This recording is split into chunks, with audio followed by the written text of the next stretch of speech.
ਅਬ ਮੈਂ ਹਾਰਿਓ ਰੇ ਪਾਈ, ਥਕਤ ਪਿਓ ਸਭ ਹਾਲ ਚਾਲਤੇ, ਲੋਕਨ ਬੇਦ ਬੜਾਈ ਟੇਕ। ਥਕਤ ਪਿਓ ਗਾਇਨ ਔਰ ਨਾਚਨ, ਥਾਕੀ ਸੇਵਾ ਪੂਜਾ। ਕਾਮ ਕ੍ਰੋਧ ਤੇ ਦੇਹ ਥਕਤ, ਪਈ ਕਹੂੰ ਕਹਾਂ ਲੋ ਦੂਜਾ। ਰਾਮ ਜਨ ਹੋਊ ਨ ਭਗਤ ਕਹਾਊ, ਚਰਨ ਪਖਾਰੂ ਨ ਦੇਵਾ। ਜੋਈ ਜੋਈ ਕਰੂੰ ਉਲਟ ਮੈਂ ਬਾਂਧੇ, ਤਾਂ ਤੇ ਨਿਕਟ ਨਾ ਪੇਵਾ। ਪਹਿਲੇ ਗਿਆਨ ਕਾ ਕੀਆ ਚਾਂਦਨਾ, ਪੀਛੇ ਦਿਆ ਬੁਝਾਈ। ਸੁਨ ਸਹਿਜ ਮੈਂ ਦੋ ਤਿਆਗੈ, ਰਾਮ ਕਹੂ ਨਾ ਖੁਦਾਈ।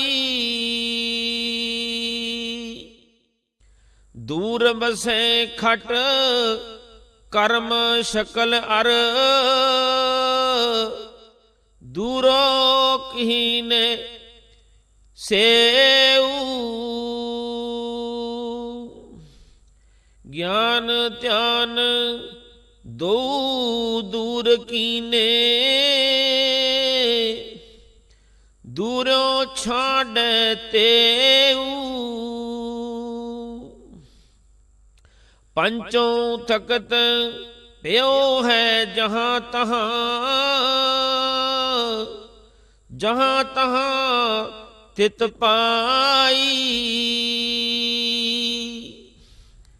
ਜਾਂ ਕਾਰਨ ਮੈਂ ਦੌੜਿਓ ਫਿਰਤੋ, ਸੋ ਅਬ ਕਟ ਮੈਂ ਪਾਈ। ਪੰਚੋ ਮੇਰੀ ਸਖੀ ਸਹੇਲੀ, ਤਿਨ ਨਿਦ ਦਈ ਦਿਖਾਈ। ਅਬ ਮਨ ਫੂਲ ਪਿਓ ਜਗ ਮੈਂ ਆ, ਉਲਟ ਆਪ ਮੈਂ ਸੁਮਾਈ। ਚਲਤ ਚਲਤ ਮੇਰੋ ਨਿਜ ਮਨ ਥਾ ਕਿਓ, ਅਬ ਮੋਹ ਸੇ ਚਲਿਓ ਨਾ ਜਾਈ। ਸਾਈਂ ਸਹਿਜ ਮਿਲਿਓ ਸੋਈ ਸਨਮੁਖ,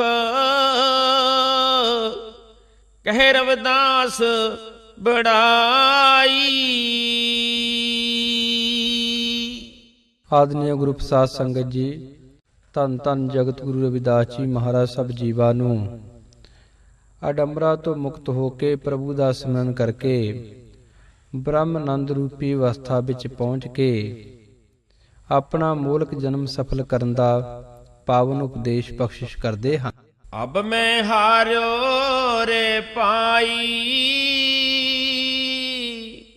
ਥਕਤ ਪਿਓ ਸਭ ਹਾਲ ਚਾਲਤੇ, ਲੋਕਨ ਬੇਦ ਬੜਾਈ ਟੇਕ।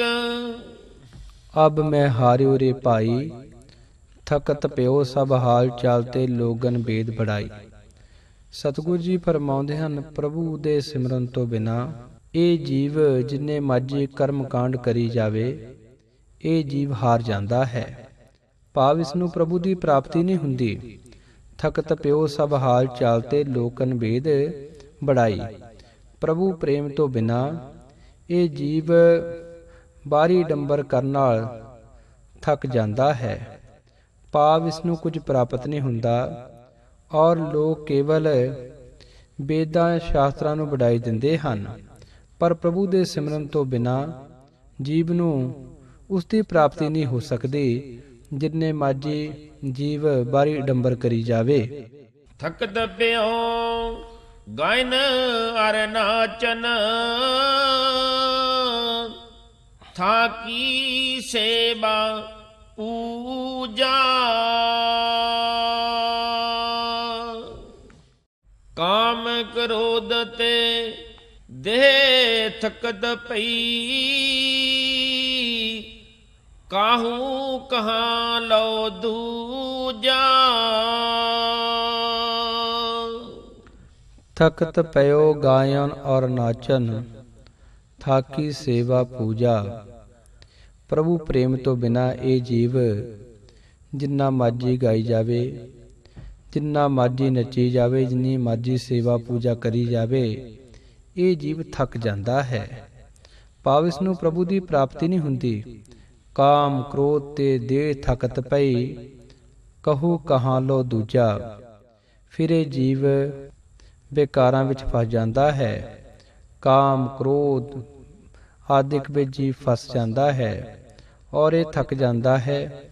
ਫਿਰ ਇਸ ਨੂੰ ਹੋਰ ਦੂਜੇ ਪਾਸੋਂ ਅਡੰਬਰ ਕਰਨ ਨਾਲ ਪ੍ਰਭੂ ਭਗਤੀ ਤੋਂ ਬਿਨਾਂ ਇਸ ਨੂੰ ਪ੍ਰਭੂ ਦੀ ਪ੍ਰਾਪਤੀ ਨਹੀਂ ਹੁੰਦੀ। ਇਸ ਲਈ ਇਹ ਜੀਵ ਆਪਣੇ ਜੀਵਨ ਨੂੰ ਨਿਸ਼ਫਲ ਗਵਾਈ ਜਾਂਦਾ ਹੈ। ਰਾਮ ਜਨ ਹੋਊ ਨਾ ਭਗਤ ਕਹਾਊ, ਚਰਨ ਪਖਾਰੂ ਨਾ ਦੇਵਾ। ਜੋਈ ਜੋਈ ਕਰੂੰ ਉਲਟ ਮੋਹੇ ਬਾਂਦੇ, ਤਾਂ ਤੇ ਨਿਕਟ ਨਾ ਪੇਵਾ। ਰਾਮ ਜਨ ਹੋਊ ਨਾ ਭਗਤ ਕਹਾਊ, ਚਰਨ ਪਖਾਰੂ ਨਾ ਦੇਵਾ। ਸਤਿਗੁਰੂ ਜੀ ਫਰਮਾਉਂਦੇ ਹਨ, ਮੈਂ ਸਰ ਵਿਖੇ ਰਮੇ ਹੋਏ ਪ੍ਰਭੂ ਦਾ ਦਾਸ ਹਾਂ ਔਰ ਮੈਂ ਕਿਸੇ ਵੀ ਦੇਵੀ ਦੇਵਤੇ ਦਾ ਭਗਤ ਨਹੀਂ ਕਹਾਉਂਦਾ, ਨਾ ਹੀ ਮੈਂ ਕਿਸੇ ਦੇਵੀ ਦੇਵਤੇ ਦੇ ਚਰਨ ਧੋਂਦਾ ਹਾਂ।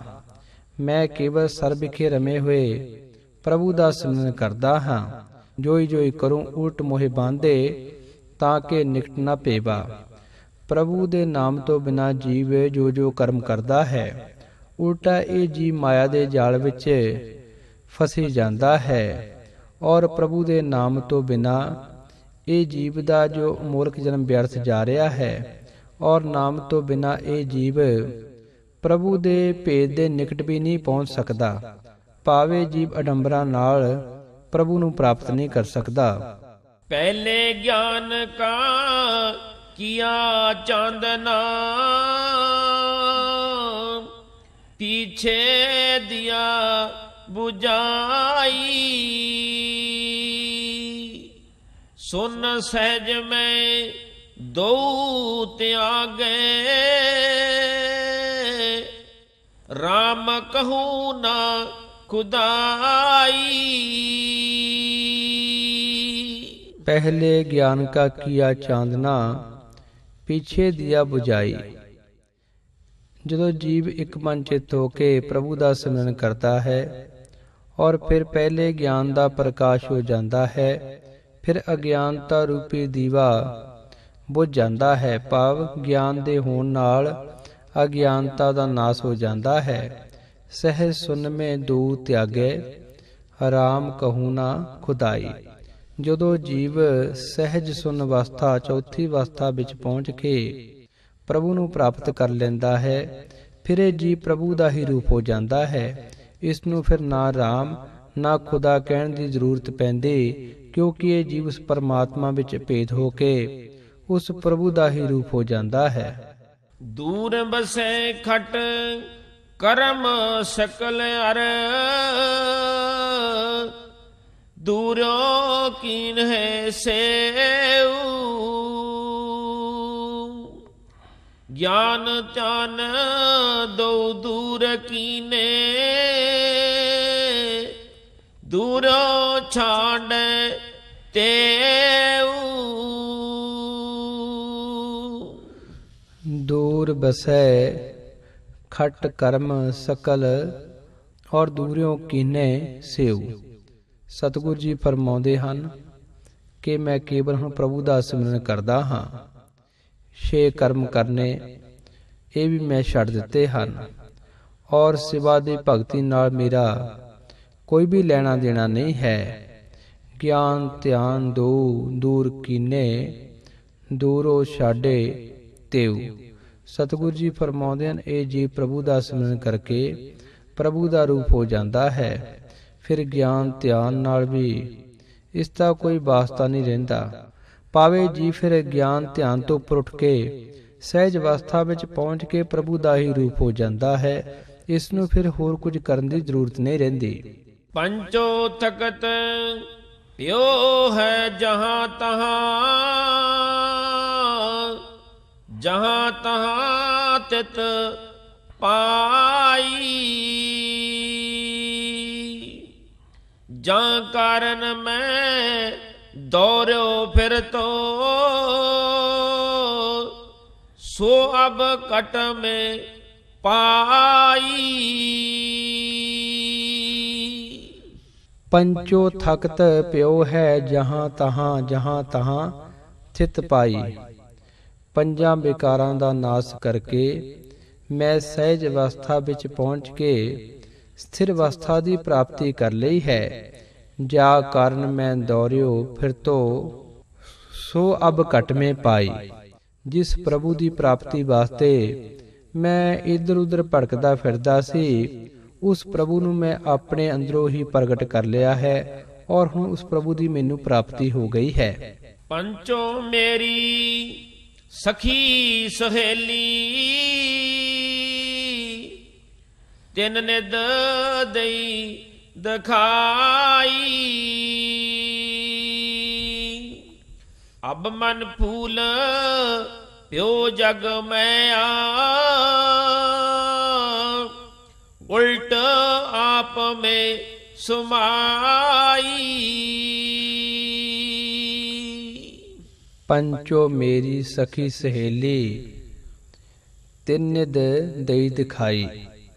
ਇਹ ਪੰਜ ਮੇਰੀਆਂ ਗਿਆਨ ਇੰਦਰੀਆਂ ਪ੍ਰਭੂ ਦਾ ਸਿਮਰਨ ਕਰਨਾ ਮੇਰੀਆਂ ਸਹੇਲੀਆਂ ਬਣ ਗਈਆਂ ਹਨ, ਔਰ ਇਹ ਪਰਮਾਤਮਾ ਵੱਲ ਲੱਗ ਗਈਆਂ ਹਨ, ਔਰ ਇਹਨਾਂ ਨੇ ਮੈਨੂੰ ਅੰਦਰੋਂ ਹੀ ਪਰਮਾਤਮਾ ਰੂਪੀ ਨਿਧੀ ਖਜ਼ਾਨੇ ਦੀ ਪ੍ਰਾਪਤੀ ਕਰਾ ਦਿੱਤੀ ਹੈ। ਅਬ ਮਨ ਭੂਲ ਪਿਓ ਜਗ ਮਹਿਆ, ਉਲਟ ਆਪ ਮੇ ਸਮਾਈ। ਜੋ ਮਨ ਪਹਿਲੇ ਪ੍ਰਭੂ ਨੂੰ ਭੁੱਲ ਕੇ ਸੰਸਾਰ ਦੀ ਮਹਿਮਾ ਵਿੱਚ ਫਸਿਆ ਹੋਇਆ ਸੀ, ਉਹ ਪ੍ਰਭੂ ਦਾ ਸਿਮਰਨ ਕਰਨ ਨਾਲ ਸੰਸਾਰ ਵੱਲੋਂ ਉਲਟ ਕੇ ਪ੍ਰਭੂ ਵਿੱਚ ਸਮਾ ਗਿਆ ਹੈ। ਪਾਵਿਤ ਜੀਵ ਨੇ ਸੰਸਾਰ ਦੀ ਮਹਿਮਾ ਨੂੰ ਤਿਆਗ ਕੇ ਪ੍ਰਭੂ ਦਾ ਸਿਮਰਨ ਕਰਕੇ ਪ੍ਰਭੂ ਨੂੰ ਪ੍ਰਾਪਤ ਕਰ ਲਿਆ ਹੈ। ਚਲਤ ਚਲਤ ਮੇਰੋ ਨਿਜ ਮਨ ਥਾਕਿਓ, ਅਬ ਮੇ ਸੇ ਚਲਿਓ ਨਾ ਜਾਈ। ਸਾਈਂ ਸਹਿਜ ਮਿਲਿਓ ਸੋਈ ਸਨਮੁਖ, ਕਹਿ ਰਵਿਦਾਸ ਬੜਾਈ। ਚਲਤ ਚਲਤ ਮੇਰੋ ਨਿਜ ਮਨ ਥਾਕਿਓ, ਅਬ ਮੋਸੇ ਚਲਿਓ ਨ ਜਾਈ। ਪ੍ਰਭੂ ਦੇ ਨਾਮ ਤੋਂ ਬਿਨਾ ਜੀਵ ਦਾ ਚਲਦੇ ਚਲਦੇ ਦਾ ਭਾਵ ਬਾਹਰੀ ਕਰਮ ਕਾਂਡਾ ਕਰਨ ਨਾਲ ਜੀਵ ਦਾ ਮਨ ਥੱਕ ਜਾਂਦਾ ਹੈ। ਫਿਰ ਇਹ ਜੀਵ ਥੱਕ ਹਾਰ ਕੇ ਬੈਠ ਜਾਂਦਾ ਹੈ।